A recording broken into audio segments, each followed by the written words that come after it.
નમસ્કાર દર્શક મિત્રો, સ્વાગત છે આપ સૌનું ગુજરાત ફર્સ્ટ અભિગમથી અવ્વલમાં અને અમારી વિશેષ રજૂઆત ઇમિગ્રેશન એક્સપર્ટની સાથે હું છું બંસરી શાહ।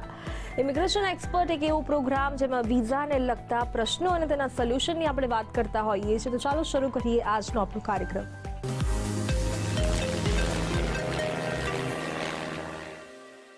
તો ઇમિગ્રેશન એક્સપર્ટમાં આજે આપણે વાત કરવાની છે કેનેડાના વિઝાની, કે આપણે ગયા એપિસોડમાં વાત કરી હતી કે કેનેડા માટે કયા કયા પ્રકારના વિઝા હોય છે, કેવી રીતે જઈ શકાય, ફરવા જવું હોય તો શું કરવું અને તમારે ત્યાં સેટલ થવું હોય તો શું કરવું।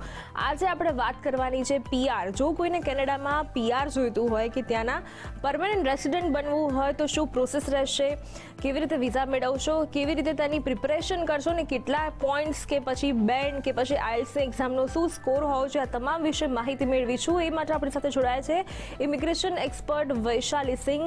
वैशाली जी, स्वागत है आपका हमारे शो में। Thank you so much. Vaishali ji, आज हम बात करेंगे पीआर के बारे में कि बहुत सारे लोगों का ड्रीम होता है कि भाई हमें कनाडा में जाके सेटल होना है।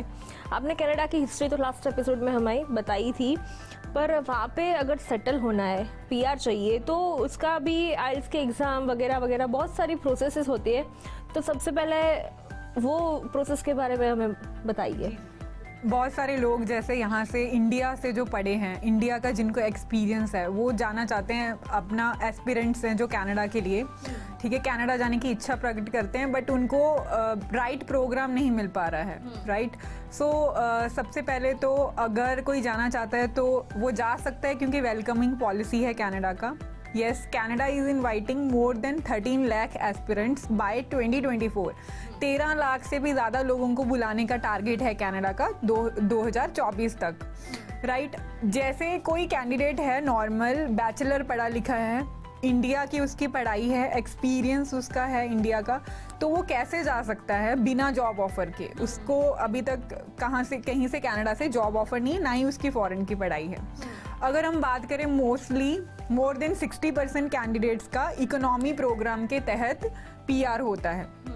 उसमें सबसे इम्पॉर्टेंट है एक्सप्रेस एंट्री सिस्टम, जो कि फेडरल गवर्नमेंट ने एक सिस्टम बनाया हुआ है कनाडा पीआर की एप्लीकेशंस को मैनेज करने के लिए।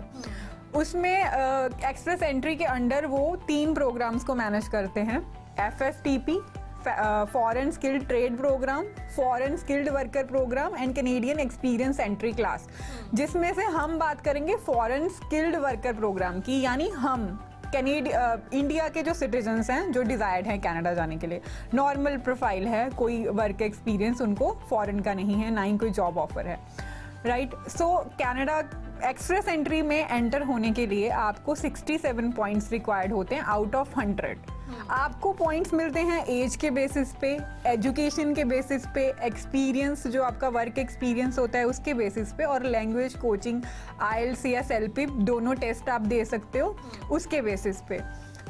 आपको अलग अलग फैक्टर्स पे, ये 4 के बेसिस पे पॉइंट्स मिलते हैं। उसके बिना जो आपके फैक्टर्स होते हैं अडेप्टेबिलिटी के फैक्टर्स, यानी आपका कनाडा में कोई संबंधी है उसका भी डेफिनेशन है, ब्लड रिलेटिव भी होना चाहिए एक्सप्रेस एंट्री के लिए।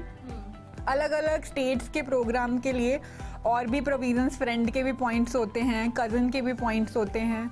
जैसे आपके अगर स्पाउस का वहाँ का वर्क एक्सपीरियंस हो या स्टडीज़ हो, उसके भी अलग से पॉइंट मिलते हैं। तो फ़र्ज करिए आप जाना चाहते हैं, आप कैसे प्रोसेस स्टार्ट कर सकते हैं। पहले आपको, सबसे पहले तो आपको बहुत सारे प्रोग्राम्स होते हैं, आपको पहले समझ लेने हैं सारे प्रोग्राम गवर्नमेंट की ऑफिशियल वेबसाइट पे जाके, या फिर आप किसी कंसल्टेंट की भी हेल्प ले सकते हैं। आपको पहले तो अपने लिए जो राइट प्रोग्राम है वो सिलेक्ट करना है, उसका क्राइटेरिया जांचना है, उसके बाद आपको अपना प्रोसेस आप स्टार्ट कर सकते हो।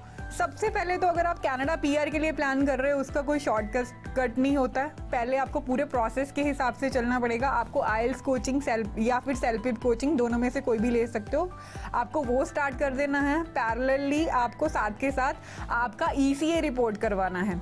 ECA रिपोर्ट यानी एजुकेशन क्रेडेंशियल असेसमेंट। आपको यहाँ की जो आपकी पढ़ाई है वो कनाडा के हिसाब से क्या है इक्विवेलेंसी उसका, यहाँ का बैचलर वहाँ का बैचलर है या नहीं, यहाँ का मास्टर वहाँ का बैचलर है या फिर मास्टर है, वो चेक करती हैं अलग अलग ऑर्गेनाइजेशंस, जिसमें सबसे फेमस है वर्ल्ड एजुकेशन सर्विसेज। जल्दी रिपोर्ट दे देता है 30 से 35 दिन में, तो आप वो ECA रिपोर्ट करवाएंगे तभी आपको एजुकेशन के पॉइंट्स मिल पाएंगे, राइट। तो ये दोनों चीज़ें आपको साथ के साथ करनी है। उसके बाद हम चेक करेंगे 67 पॉइंट्स आपके 100 में से बन रहे हैं या नहीं बन रहे। अगर आपके बन रहे होंगे नॉर्मल प्रोफाइल के नॉर्मल स्कोर के साथ, अगर आप 67 नॉर्मल काउंट करो, जैसे 35 एज का बंदा है और उसका वर्क एक्सपीरियंस 6 साल से ज़्यादा है, उसका एज जो है 35 है, वर्क एक्सपीरियंस 6 साल से ज़्यादा है, बैचलर डिग्री है, तो उसको आइल्स के कितने पॉइंट्स चाहिए? वो लिसनिंग में 6 मिनिमम, बाकी सब में 6.5 अगर बैंड स्कोर करता है तो वो एलिजिबल हो जाएगा, उसके 67 स्कोर हो जाएंगे। सो बहुत ज़्यादा टफ नहीं है, बस आपको पता होना चाहिए कि आप मेनली आपको ऑक्यूपेशन कौन सा सिलेक्ट करना है, क्योंकि जब आप एक्सप्रेस एंट्री की प्रोफाइल बनाते हैं आपको कोड सिलेक्ट करना होता है आपकी ऑक्यूपेशन के हिसाब से, जिसको हम बोलते हैं नेशनल ऑक्यूपेशन क्लासिफिकेशन। कनाडा में 0 A B C D करके क्लासेस बनाई हुई हैं उन्होंने, जैसे 0 मैनेजर्स के लिए हैं, A प्रोफेशनल क्लासिफिकेशंस है, वैसे आपको पहले वो सिलेक्ट कर देना है। फिर आपके 67 मान लो स्कोर हो गए, 6 6.5 आपने जो नॉर्मल मैंने आपको प्रोफाइल बताई उसमें हो गए, तो आपका एक्सप्रेस एंट्री का प्रोफाइल क्रिएट हो जाएगा, राइट। एक्सप्रेस एंट्री का प्रोफाइल क्रिएट होने के बाद आपका प्रोफाइल एंटर हो जाएगा उनके इलेक्ट्रॉनिक पूल में, और आपको स्कोर एक असाइन होगा on the basis of CRS system. CRS अब क्या है? CRS कॉम्प्रिहेंसिव रैंकिंग सिस्टम हम बोलते हैं, उनका प्रोफाइल्स को रैंक करने का एक सिस्टम है एज, क्वालिफिकेशन, एक्सपीरियंस, आइल्स के बेसिस पे ही है, बस पॉइंट्स ज़्यादा हैं। तो आउट ऑफ 1200 वो आपको स्कोर देते हैं। नॉर्मल प्रोफाइल की बात करें, हम ऐसे मान लेते हैं, फर्ज करिए कि 400 आपका स्कोर आया, तो 400 के हिसाब से आपकी प्रोफाइल रैंक हो जाएगी पूल में। उसके बाद फिर 3 तरह के ड्रॉस निकालता है कनाडा एक्सप्रेस एंट्री के तहत, FSW foreign skilled worker, CEC और PNP, राइट। सो अभी हम FSW की बात करते हैं। प्रोफाइल है पूल में, फर्ज करिए आपका 400 स्कोर है, 350 निकला ड्रॉ, यानी 350 और उससे ऊपर के स्कोर वाले जो कैंडिडेट्स हैं उनको इनविटेशन टू अप्लाई आ जाएगा PR के लिए। उनको इनविटेशन टू अप्लाई मान लिया आपके पास आ गया, तो आपको जो आपने एक्सप्रेस एंट्री की प्रोफाइल में डिटेल्स आपकी फिल करी थी उसके हिसाब से डॉक्यूमेंट्स लगा करके आपको वीज़ा फाइल करना है, PR का वीज़ा। उसके बाद फिर आपका प्रोसेस होके वीज़ा आ जाएगा, अगर आप एज पर आपका इन्फॉर्मेशन सारे डॉक्यूमेंट्स प्रोवाइड करते हैं। तो ये आपका PR हुआ एक्सप्रेस एंट्री की FSW कैटेगरी के तहत। फर्ज करिए आपका अभी तक FSW में आप एलिजिबल हो गए हैं, आपका अभी नंबर नहीं आया ड्रॉ में। सो मीनवाइल जो प्रोविंसेस होते हैं, जो स्टेट्स हैं कनाडा के, जैसे अल्बर्टा, ओंटारियो, ये सब स्टेट्स हैं, जैसे इंडिया में गुजरात स्टेट है वैसे ये स्टेट्स हैं। तो सारे स्टेट्स जो होते हैं उनके पास एक्सेस होता है, वो एक्सप्रेस एंट्री प्रोफाइल की पूल में से कैंडिडेट्स देखते हैं। जैसे मैंने आपको बताया ऑक्यूपेशन कोड्स होते हैं, आपको जो सिलेक्ट करना था पहले, उसके बेसिस पे आपका प्रोफाइल का पूरा इंफॉर्मेशन होता है। फर्ज करिए आपको अल्बर्टा ने नोटिफिकेशन ऑफ इंटरेस्ट भेज दिया, तो आपको 600 पॉइंट्स एडिशनल मिल जाते हैं। तो आपका न्यू स्कोर क्या हुआ? पहले हमने फर्ज किया था 400, 600 हमें और मिल गया, सो हमारा न्यू स्कोर हुआ 1000। तो 1000 के हिसाब से हमारा प्रोफाइल रैंक हो जाएगा, और हमारी कैटेगरी जो है, क्योंकि हमें प्रोविंस ने नोटिफाई किया है, प्रोविंशियल नॉमिनी प्रोग्राम हो जाएगी। अब जो हमारा ड्रॉ आएगा PNP कैटेगरी के अंडर आएगा। फर्ज करिए ड्रॉ का स्कोर आया 713, हमारा 1000 है पॉइंट, तो हमें इनविटेशन टू, पहले तो नोटिफिकेशन के बाद हम अल्बर्टा में जाकर के अप्लाई करेंगे, एक्सेप्ट होगा, उसके बाद फिर हमें इनविटेशन टू अप्लाई आ जाएगा ड्रॉ के तहत, राइट। इनविटेशन टू अप्लाई आने के बाद फिर वैसे ही हम PNP के थ्रू वीज़ा फाइल करेंगे। सो ये हमारा PR हुआ कनाडा की express entry linked PNP category में। सो ये सब कुछ जो मैं आपको बता रही हूँ, ये सब कुछ जॉब ऑफर के बिना है, यानी अगर आपके पास जॉब ऑफर भी नहीं है तो आप कैसे PR कर सकते हैं। अब इसमें जैसे प्रोविंसेस की मैंने बात करी कि प्रोविंसेस आपको, जैसे मैंने अल्बर्टा का एग्जांपल लिया, वैसे ही आपको कौन कौन से प्रोविंस हैं, क्या उनका क्राइटेरिया है, कैसे बुला सकते हैं। सबसे पहले तो आपको 67 पॉइंट्स पे ध्यान देना है, क्योंकि 67 पॉइंट्स होंगे तो ही आपका एक्सप्रेस एंट्री में जाएगा प्रोफाइल, राइट। उसके बाद फिर आपके डोर्स ओपन होंगे PNPs के, जो बिना जॉब ऑफर के भी प्रोफाइल्स आपकी लेती हैं। सबसे पहले अल्बर्टा है।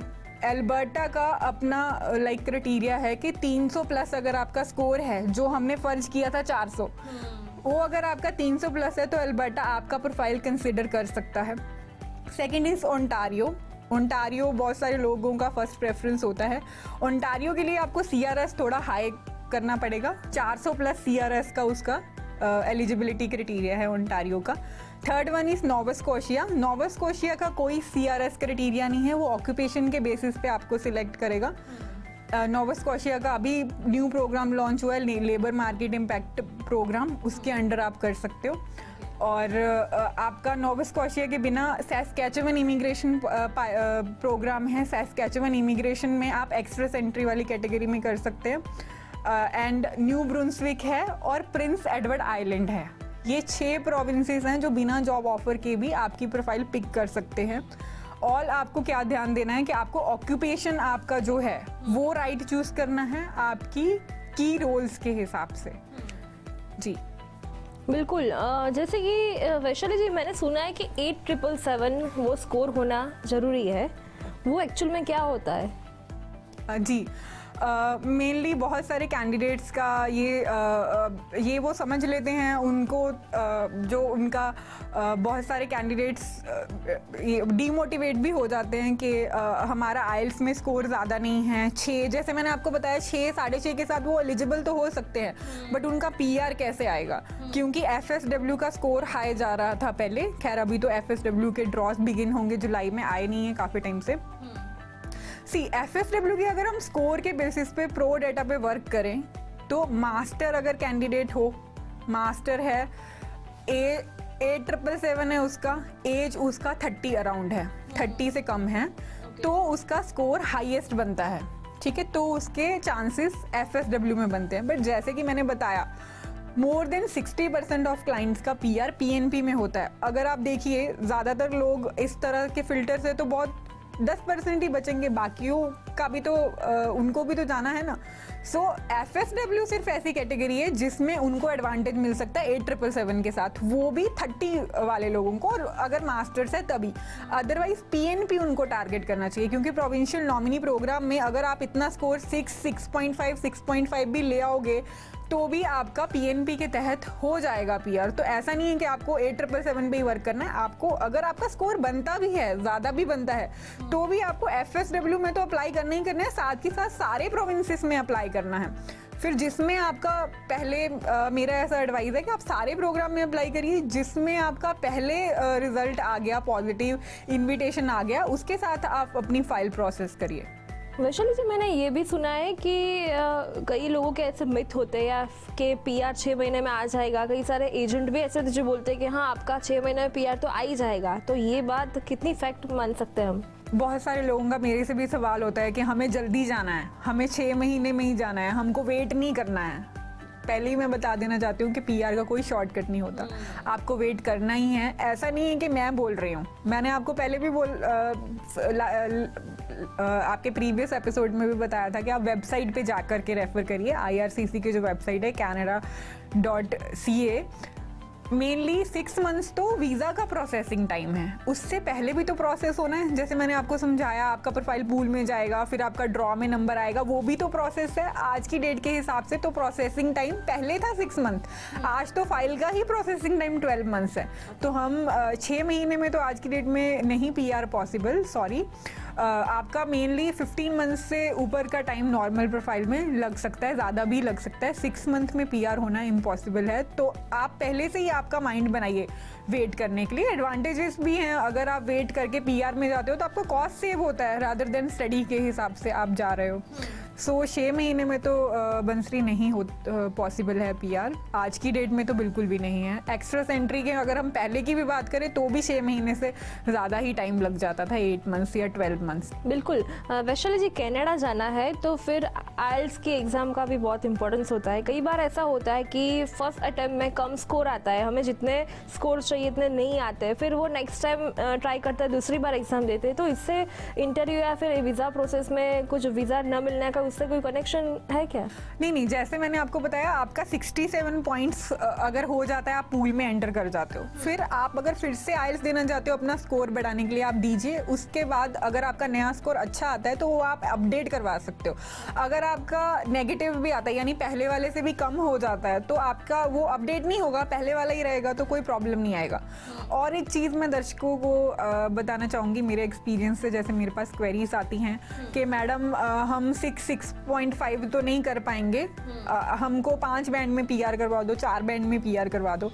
सो एज पर गवर्नमेंट ये एक्स्ट्रा सेंट्री और पीएनपी तो 5 लिंक्ड पीएनपी बेसिकली जो एक्स्ट्रा सेंट्री के साथ चलती है पीएनपी, उनमें तो जैसे मैंने आपको बताया ना 6 से कम वाला तो एंटर ही नहीं कर सकता, 6 ईच में आपको चाहिए तो ही आप एंटर कर सकते हो। तो 5 बैंड 4 बैंड के साथ कोई पीआर नहीं होता है, एक्स्ट्रा सेंट्री पीएनपी में तो बिल्कुल भी नहीं हो सकता। अगर आप सैस्कैचुअन की बात करें तो उसमें एक कैटेगरी है ऑक्यूपेशन इन डिमांड, उसमें जैसे एज आपकी अगर 30 है, आपका एक्सपीरियंस ज़्यादा है, 10 साल का है, तो आपको पॉइंट्स मिल जाते हैं, आप एलिजिबल हो जाते हो। बट स्टिल आपका जो ड्रॉ स्कोर है वो हाई है, उसके लिए आपको आइल्स थोड़ा ज़्यादा ही स्कोर करना है। तो 4 या 5 बैंड के साथ भी पीआर पॉसिबल नहीं है।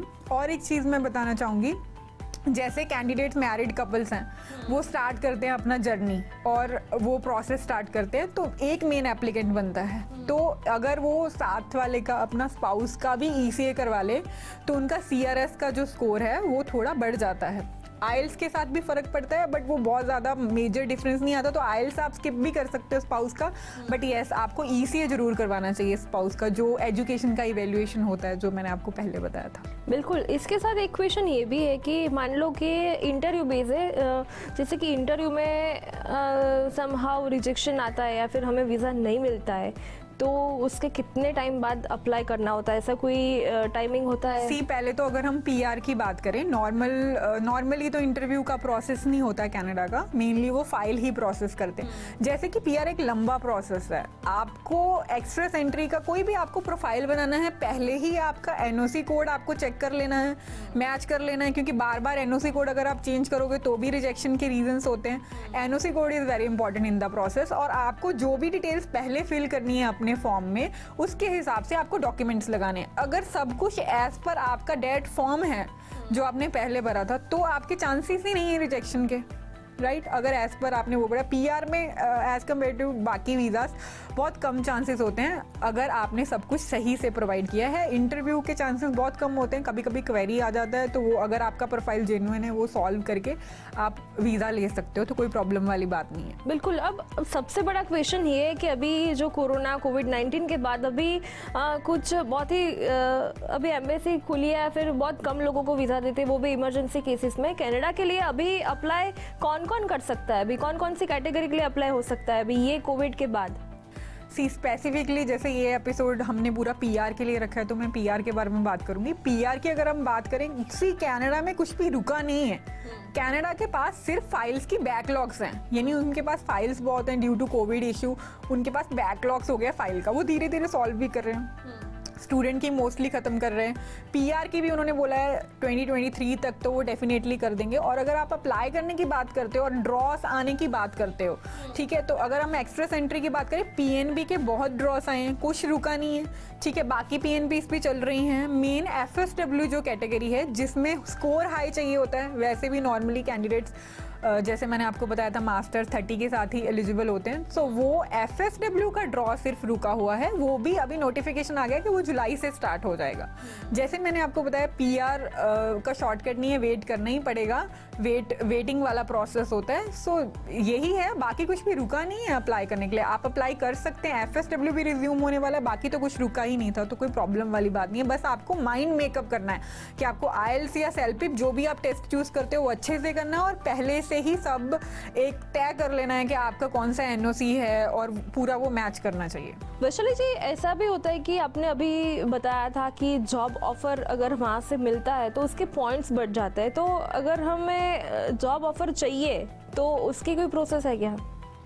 यस, जॉब ऑफर अगर किसी कैंडिडेट को चाहिए, यस डेफिनेटली उसका प्रोसेस है। ये नेगेटिव मत होइएगा दर्शकों, बट मैं फैक्ट ही बताऊंगी एज पर माय एक्सपीरियंस, नहीं पूरा जो इंडस्ट्री का एक्सपीरियंस है। क्योंकि कनाडा जो है, एम्प्लॉयर हमारा दूर है, हम इंडिया में हैं, ना ही हमारे पास वर्किंग राइट्स हैं, राइट। कनाडा के एम्प्लॉयर्स बहुत कम एंटरटेन करते हैं। प्रोसेस है, आप कैनेडियन स्टैंडर्ड अगर आपको लगता है आप स्किल्ड वर्कर हो, अच्छा आपको एक्सपीरियंस है, हाँ, आप आईटी से हो, कुछ एक इंडस्ट्रीज का रिजल्ट आता है, आप कैनेडियन स्टैंडर्ड रिज्यूम बिल्ड करिए अपना, ठीक है, जो भी एक अलग फॉर्मेट होता है सब कंट्री का, वो रिज्यूम बिल्ड करके आप जॉब बैंक है कनाडा में, आप उसमें डालिए, और अलग अलग पोर्टल्स हैं, आप अपने रेलेवेंट एम्प्लॉयर सर्च करके आप उनके पास आपका रिज्यूमे मार्केटिंग हम उसको बोलते हैं, आप उनके पास अपना CV सर्कुलेट करिए। तो अगर हम नॉर्मली यहाँ से कैंडिडेट का करते हैं 10% प्रोफाइल्स को रिजल्ट आ सकता है जो अच्छी प्रोफाइल्स होती हैं, बट उसके बाद भी जॉब ऑफर तो मिल गया। अब पॉइंट्स हमें तब मिलेंगे अगर हमें LMIA मिला, so chances are very less, but still अगर किसी को ट्राई करना हो तो एक ट्रायल बेसिस पे ले सकते हैं। 10% में से हो सकता है कि हम ही निकलें और हमारा हो जाए, राइट? तो वैशाली जी, बेसिकली ये LMI होता क्या है? यस, सी जब कोई एम्प्लॉयर हायर करना चाहता है फॉरेन नेशनल, राइट, सो उसको अब एम्प्लॉयर है, वहाँ पे भी बहुत कैंडिडेट्स हैं जिनको वो हायर कर सकता है, राइट? तो एम्प्लॉयर को गवर्नमेंट के पास, गवर्नमेंट बेसिकली ESDC डिपार्टमेंट है, employment social and development Canada department है, जो ये सब देखता है, LMIA इश्यूएंस वगैरह। LMIA बेसिकली गवर्नमेंट का प्रोसेस है एम्प्लॉयर के साथ। एम्प्लॉयर को जस्टिफाई करना पड़ता है कि वो यहाँ के कैंडिडेट्स छोड़ के, जो इंटरनेशनल स्टूडेंट्स गए हुए हैं हमारे इंडिया से, या फिर और जो अवेलेबल कैंडिडेट्स हैं, वो छोड़ के यही फॉरेन वर्कर क्यों बुला रहा है। उसके लिए पूरा प्रोसेस होता है। पहले तो एम्प्लॉयर को वहाँ पे एडवर्टीजमेंट देना पड़ता है लोकल लेवल पे, न्यूज़पेपर में, रेडियो में, ऑनलाइन, कि उसने पूरा कोशिश किया वर्कर सर्च करने का और उसको यहाँ पे नहीं मिला, इसलिए वो इंडिया से ये बंदे को बुला रहा है। फिर उसको पूरा एक एप्लीकेशन होता है, LMIA का एप्लीकेशन, वो ESDC में सबमिट करवाना पड़ता है। वो एप्लीकेशन असेस होता है, उसके फाइनेंशियल्स भी देखे जा सकते हैं कि वो अफोर्ड कर सकता है या नहीं, या उसका प्रीवियस हिस्ट्री क्या रहा है, अभी तक उसने किया है या नहीं, फर्स्ट है। लगभग एक अगर एम्प्लॉयर करता है तो उसको 3 से 4 ऑन एन एवरेज अलाउ होते हैं, तो उसके बेसिस पे फाइनेंशियल्स भी उसके इम्पॉर्टेंट है। तो उसका जब एप्लीकेशन जाता है ESDC में तो उसका एक इंटरव्यू भी आता है, मोस्टली आता है इंटरव्यू एम्प्लॉयर का। उसके बाद उनका LMIA का आंसर आता है, एक्सेप्टेड और नॉट एक्सेप्टेड। अगर फाइनेंशियल सब सही हो, रिकॉर्ड सही हो एम्प्लॉयर का, और जेन्युइन लगे उनको कि सच में ही एम्प्लॉयर को ज़रूरत है, तो डेफिनेटली LMIA एक्सेप्ट हो सकता है। उसके बाद फिर कैंडिडेट या तो PR में उसके पॉइंट्स ले सकता है, या फिर work visa, temporary foreign work permit एक प्रोग्राम है जिसमें वर्क परमिट पे वो जा सकते हैं, जो मैंने टेम्प्रेरी वीज़ास में बताया था, उसमें कैंडिडेट फ्लाई कर सकता है कनाडा से। जी, एक लास्ट क्वेश्चन, कि जैसे कि PR के लिए बोलते हैं कि हमारा बैंक बैलेंस इतना होना चाहिए, आप FD बोल लो या फिर आपकी इन्वेस्टमेंट बोल लो, तो ऐसी कोई फिक्स अमाउंट है क्या कि सबके लिए अलग अलग होता है? जी, मेनली ब्रॉडली लेवल पे एक जैसे ही फंड्स हैं, but number of family members के, जैसे ये बहुत इंपॉर्टेंट चीज़ है कि अगर PR आप अप्लाई करते हैं, मोस्टली कैंडिडेट्स को पता होता है, बट कुछ कैंडिडेट्स को नहीं भी पता होता। अगर कोई भी अप्लाई करे, अगर कोई फैमिली वाला बंदा है, यानी फर्स्ट फैमिली, वाइफ और चिल्ड्रन, तो वो उनको इंक्लूड कर सकता है फाइल में। बेसिकली फर्स्ट फैमिली का PR एक साथ ही हो जाता है।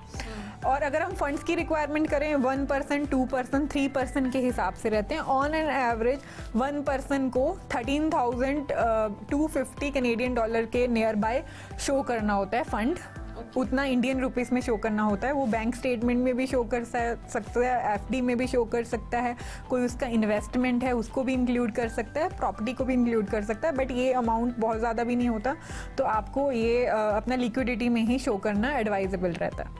और जैसे 2 हैं तो बढ़ जाएगा फंड, 16,000 अराउंड हो जाएगा, 3 हैं, 4 हैं, ऐसे फंड का requirement number of family members के हिसाब से होता है। Okay Vaishali ji, thank you so much, आप हमारे शो में और इतनी अच्छी इन्फॉर्मेशन हमारे साथ शेयर की, उसके लिए आपका खूब खूब जी, thank you for your valuable time. તો દર્શક મિત્રો, આ હતી અમારી ઇમિગ્રેશન એક્સપર્ટમાં કેનેડાને લગતી જે મહત્ત્વના જે પ્રશ્નો છે એને લઈને અમે એના સોલ્યુશન્સ કીધા. તમારે PR માટે ફાઇલ કરવું હોય તો શું શું ધ્યાન રાખવાનું એ પણ કીધું. તો પણ તમને કોઈ કન્ફ્યુઝન રહી ગયું હોય તો તમે પણ વૈશાલીજીનો સંપર્ક કરી શકો છો, માટે નંબર નોંધી લેશો. તો આ હતી ઇમિગ્રેશન એક્સપર્ટમાં અમારી વિશેષ રજૂઆત. નેક્સ્ટ એપિસોડમાં ફરીથી મળીશું રવિવારે આ જ સમયે. મને રજા આપશો. નમસ્કાર.